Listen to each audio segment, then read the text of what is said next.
하나님의 눈에는 하나님이 창조해 놓은 이 세상이 어떻게 보일 것 같습니까?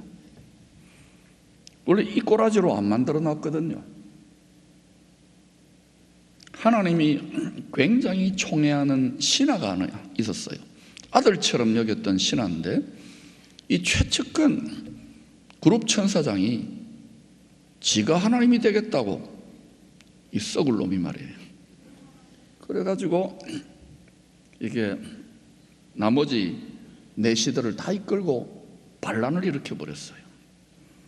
이 불순종의 죄로 말미암아 하나님의 가장 높은 하늘 빼고 그 나머지 하늘 아래의 모든 우주 만물이 좀 하늘의 별들보다 전부 다 시커매졌잖아요. 세상 만물이 우리 말로 하면 이 꼬라지가 된 거예요.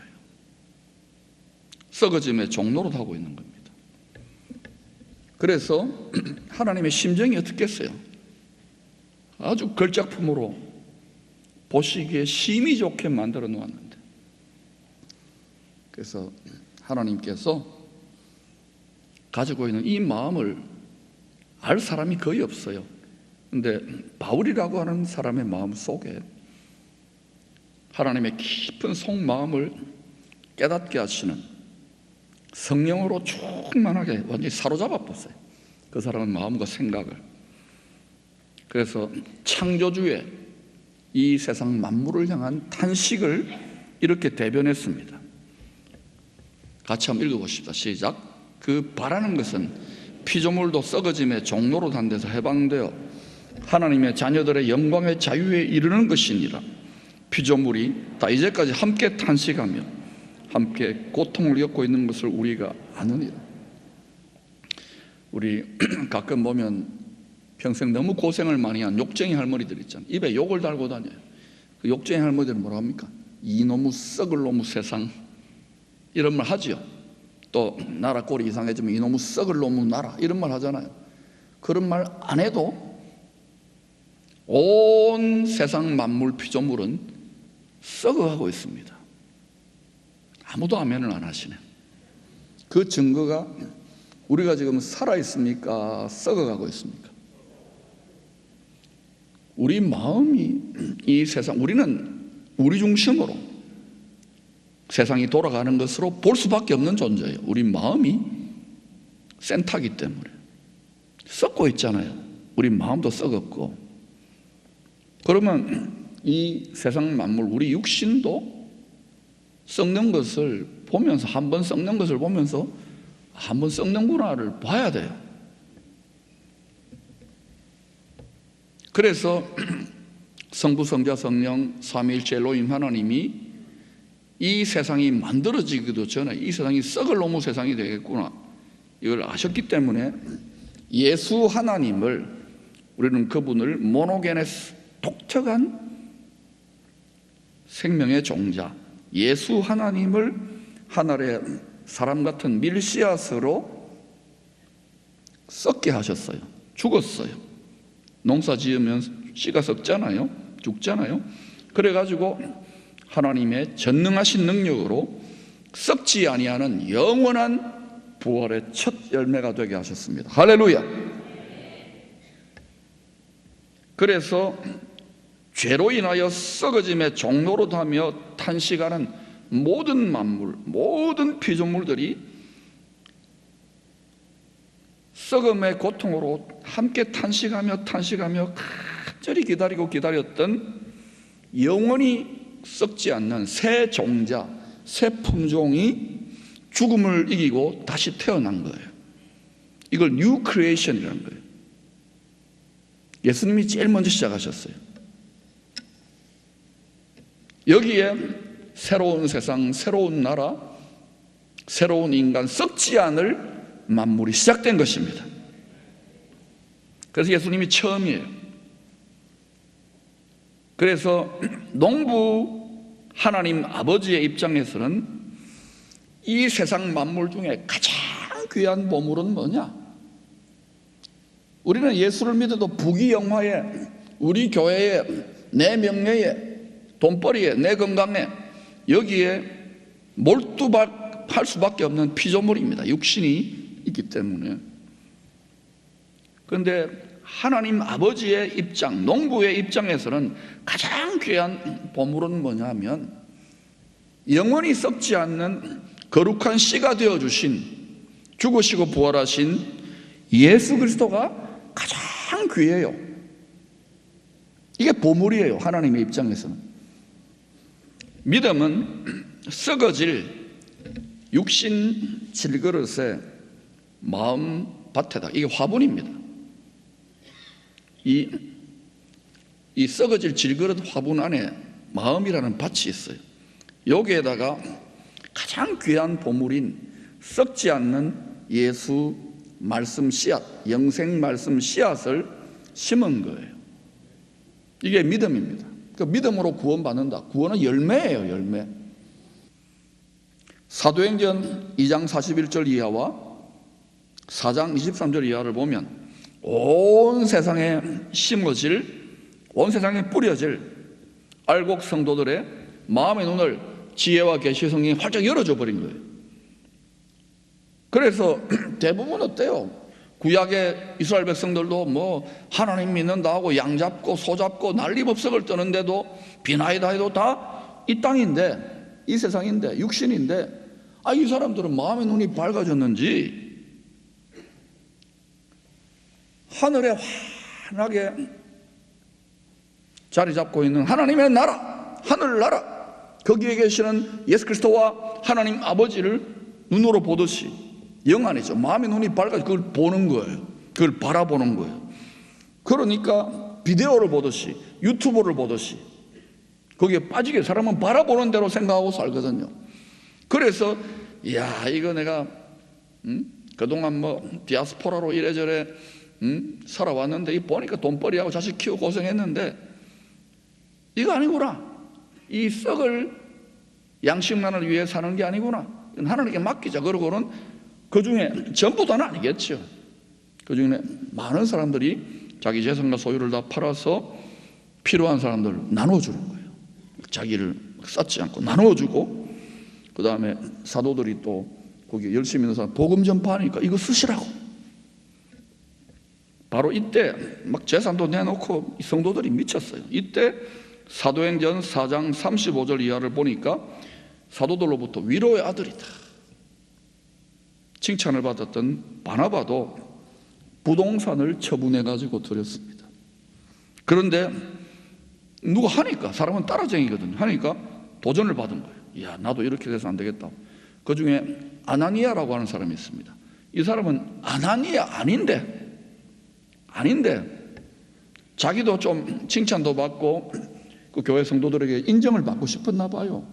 그래서 얼떨결에 부동산을 팔았어요. 그리고 바나바처럼 다 사도들의 발 앞에 하나님께 드리려고 하는데 딱 그때 딱 제정신이 돌아와요. 아이고, 내가 뭐 좀 교회에서 덕 보고 인정받고 이거 아니다, 이거 아니다. 이 초심을 잃어버리는 거예요. 처음 마음, 처음 사람. 여러분, 믿음의 분수껏 하세요. 너무 지나치게 해가지고 돌려도 이때 하는 말이 있습니다. 일수불퇴. 안 돌려줘요. 돌려가세요. 여러분이 하나님께 헌신한다, 헌금한다, 시간을 드린다, 물질을 드린다, 봉사를 한다, 여러분 게 아닙니다. 하면 반드시 마음이 실려야 돼요. 감사한 마음, 아버지의 것입니다. 이거 아니면 하지 마세요. 하고도 안 됩니다. 심보를 알기 때문에. 뇌물 매기는 게 아니에요, 하나님께. 교회가 왜 문제가 생깁니까? 종교개혁가 여러 가지 좀 제일 중요한 게 돈 때문에 일어나요. 종교개혁도 돈 때문에 일어나는 거예요. 천당을 팔았잖아요, 면죄부로. 개혁한 개신교회는 안 그럴까요? 만몬을 이겨야 되잖아요. 근데 또 돈 없으면 일 못해. 돈이 지배하더라고요, 보니까 이 세상은. 권력도, 교회도.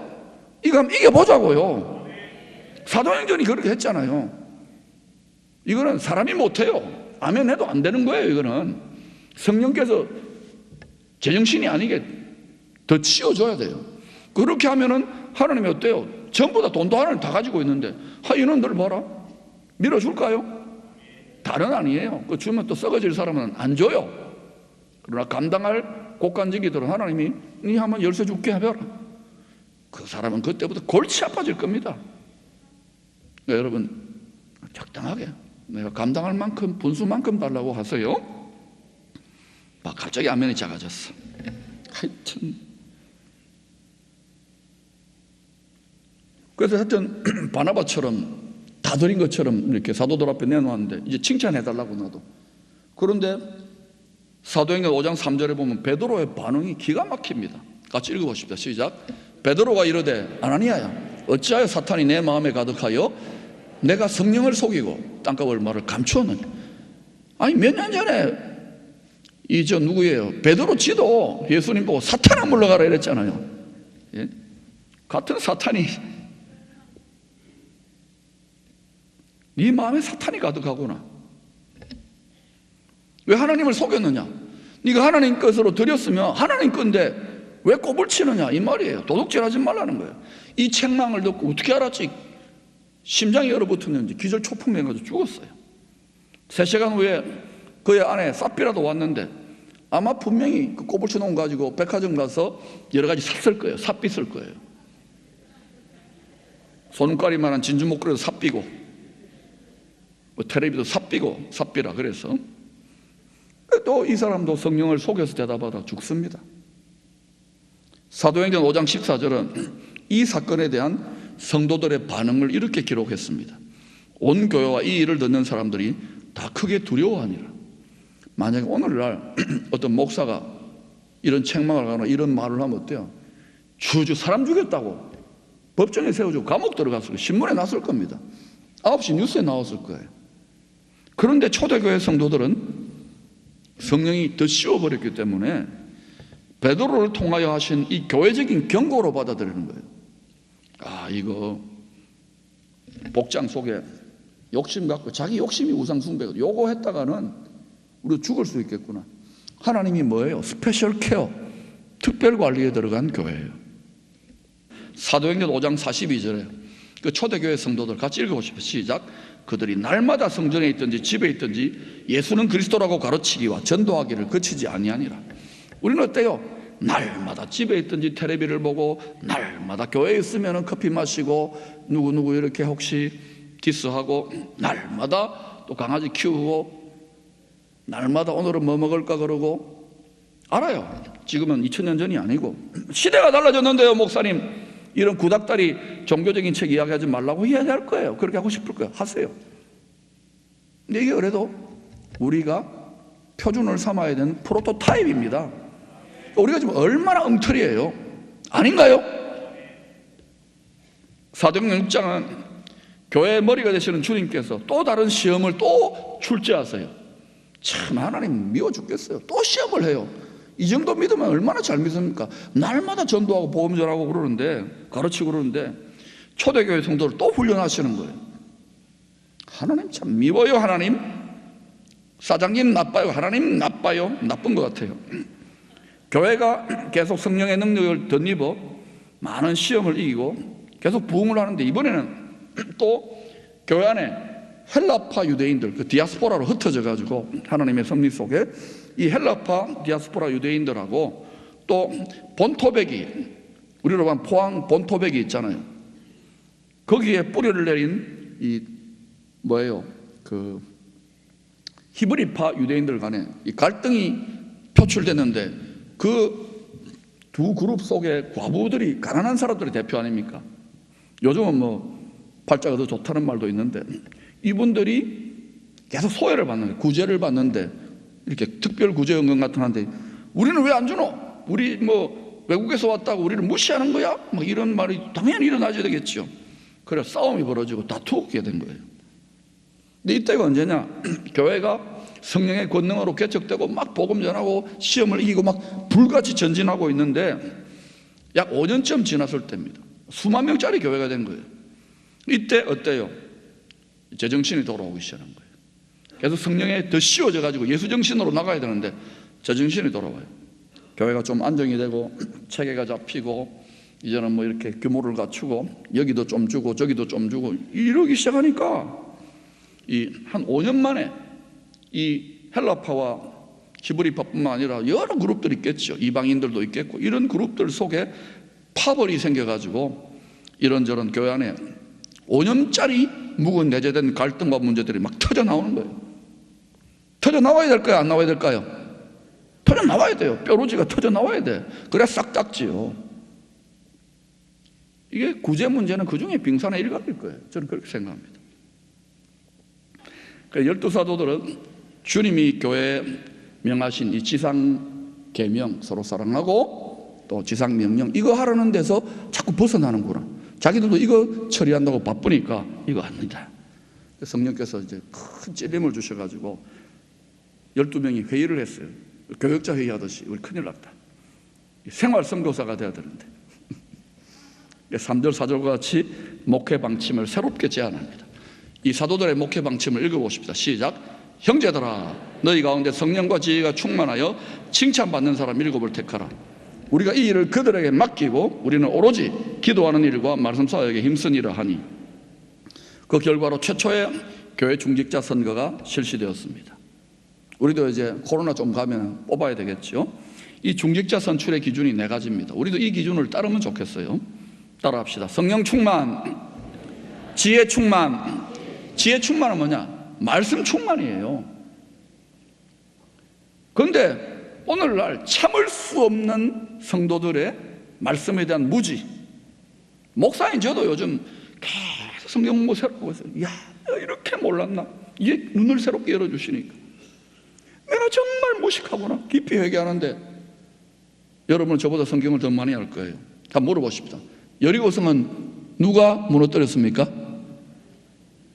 내가 안 무너뜨렸습니다. 그러니까 우리가 얼마나 무식한지를 깨달아야 돼요. 성령 충만, 지혜 충만, 그다음에 따라합시다. 믿음 충만. 믿음 충만은 죽어도 가는 거예요. 근데 한국에 좀 있겠죠. 그다음에 성도들로부터 존경, 본을 받으니까 존경과 칭찬을 받아야 돼요. 바나바처럼. 우리 교회는 다 그런 분들이라고 저는 생각합니다. 그러니까 이 정도 교회가 됐겠죠. 그래서 7명이 세워지는데 스데반, 빌립, 브로고로, 니가노르, 디몬, 바메나 그리고 유대인이 아닌 안디옥 사람 이방인으로서 니골라가 세워집니다. 제일 마지막에 세워진 이방인이 니가 골랐다 이가 니골라. 근데 요한계시록에 보면 니골라 당이라는 게 나와요. 어떤 학자들은 이 사람이 초대교회 유명한 이단인데 그 이단의 괴수가 된 거 아닌가라고까지 해석하는 분도 있는데 그건 몰라요. 천당 가서 한번 물어봅시다. 그러니까 잘 골라야 되겠죠. 한국 교회를 보면서. 그런데 이어지는 사도행전 6장 8절 이후부터 9장까지의 기록을 살펴보면 이들 평신도 지도자들이 뭐 구제와 봉사 같은 이런 보조적인 역할만으로 끝난 게 아니라 우리도 좀 많이 하잖아요. 만나올도 해주시고 커피도 너무너무 감사해요. 정원도 막 장로님들이 갖고 와주시고 권사님들 또 뭐 간식 해주시고 뭐 이렇게 하는데 그것만 한 게 아니란 겁니다. 평신도 지도자들이 뭐까지 했느냐? 이들도 사도들이 집중했다는 말은 주님이 교회에 주신 지상계명과 지상명령, 기도와 말씀 사역에 적극적으로 동참했어요. 그거는 월급 니 줬으니까 니 해라. 그 유람선이에요. 이거요. 이게 목사만의 비즈니스가 아니에요. 난 오분만의 비즈니스. 나는 지금 내 가게고 우리 가정이고 내 비즈니스 바쁘다. 바쁜 게 어디 있어요? 이게 It's your business. 당신들의 일입니다. 하나님의 비즈니스입니다. 아닙니까? 법조인이 되더라도 그게 여러분의 비즈니스고 경제인이 되더라도 그게 여러분의 비즈니스고 학교 되더라도 여러분이 그게 비즈니스예요. 그게 천당이 이루어지고 천국이 이루어지는 거예요. 내가 저 화난 게 아니라 울면서 말하는 거. 울면서 나는 우는데 여러분은 지금 웃고 있어요. 알아요. 안 하면 저라도 죽어야죠. 저라도 썩어져야 되겠죠. 시다발이 되자 미끄럼되자 죽자 이렇게 가면 제가 볼 때는 안 죽을 것 같아요. 여기는 그래 어느 정도 자유가 있잖아요. 이러면 하나님이 도와주실 것 같은데 더 축복하실 것 같은데 이게 착각인가요? 번영신학인가요? 그리고 8절에 보니까 대표 선수 투표가 제일 많이 나온 스데반 집사의 경우 잘 뽑았어요. 같이 읽어보시죠. 8절 시작. 스데반이 은혜와 권능이 충만하여 큰 기사와 표적을 민간에 행하니. 우리 교회 평신도 지도자들도 잘 뽑아놨잖아요. 포항시내나 대한민국 열방에서 큰 기사와 표적을 행해요. 복음 전하니까. 너무 감사하지요.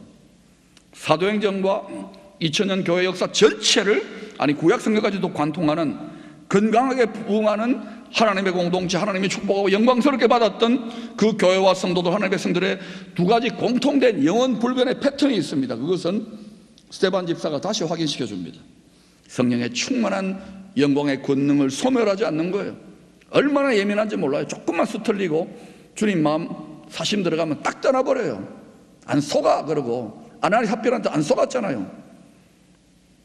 권능을 소멸하지 않고 계속 더 깨끗한 마음이 돼야 돼요. 깨끗한 그릇이 돼야 돼요. 하나님의 능력이 없어서가 아니에요. 하나님의 그 깨끗한 거룩한 마음을 담을 만한 마음 그릇이 없으니까 지금 이게는 몇 개나 될지 모르겠지만 자꾸 쭉쟁이가 돼가는 거예요. 속이 시큼해지는 거예요. 예수를 믿어도. 깨끗할 수 있기를 축원합니다. 그리고 그 권능을 소멸하지 않고 계속해 그 능력을 덧입어 담대히 복음을 전파했습니다. 하나님이 그 능력으로 여러분 사업을 잘되게 하고 여러분의 자식을 출세시키더라도, 유명해지더라도 그걸로 복음을 전한다고요. 복음의 말씀을, 썩지 않는 영생의 말씀 씨앗을 뿌린다고요. 그러나 2000년 역사를 보면 라오디게아처럼 갈수록 교회들이요 미지근해집니다. 종교 지도자들도 주님 맡기신 사명을 망각해버립니다. 우선 잘 먹고 잘 살자. 깊은 잠이 들 눈꺼풀이 내려오니까. 그리고 예수를 믿어도 땅에 전부 다 꽂혀 있어요. 헛된 영광에 꽂혀 있어요. 그리고 뭐 하늘의 영광에 고생하는 건 씨가 말라가요. 오히려 저 선교지나 북한이나 힘든 데나 있지, 다 뭐 나가보면 전부 다 복장에는 딴 게 들어있는 거예요. 저보고 하는 말, 저보고 하는 말. 아무런 대가지불도 하지 않으면서, 숟가락 하나도 얹지 않으면서 부흥을 원합니다. 나라가 이 꼴이다, 교회가 이 꼴이다, 병원이 이 꼴이다, 사업 회사가 이 꼴이다. 일어나라면서 돈벌이만 더 하려고 그러고, 복음을 전하기 위한 성령의 권능을 덧입기 위해서 기도하지 않습니다. 기도 많이 하지만은 무엇을 위해 기도합니까? 무엇을 위한 능력입니까? 무엇을 위한 은사입니까? 기도의 출발점 자체가 틀려먹은 거예요. 하늘에서 이루어진 뜻이 이 땅에 이루어지는 능력을 덧입기 위한 기도가 되어야, 그래야 응답이 착착 되지요. 무엇이든지 원하면 그때부터 이루어지지 않을 겁니까? 우리가 아버지 속을 얼마나 썩였는지, 불효자인지 이제 철듭시다. 저도 내일 모레가 30인데 이제 철들었어요. 조금 들어가요. 아니 계속 철들어가야 되겠죠. 아버지의 생각과 자식의 생각은 하늘과 땅처럼 달라요. 나이 들었다 그런 게 어디 있어요. 하나님 나라 영원히 사는데 우리는 지금 영원히 이래. 영원히 영원한 영광을 위해. 내가 왜 이러는지 모르겠어요.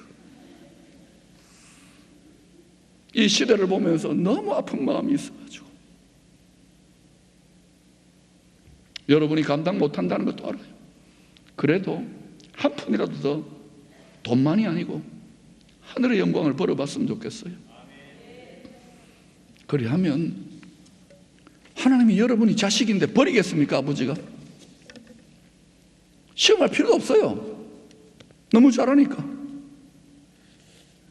그리고 우리나라는 지금 재수가 붙었는지 다행히 축복인지 몰라도 순교하는 교회가 시대는 아닙니다.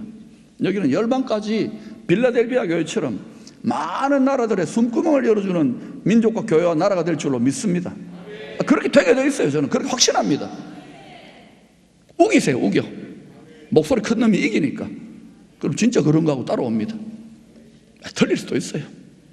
그러나 우겨봅시다. 나라 잘 된다고 하는데 꼭 뭐 못 될 거 있습니까? 아멘.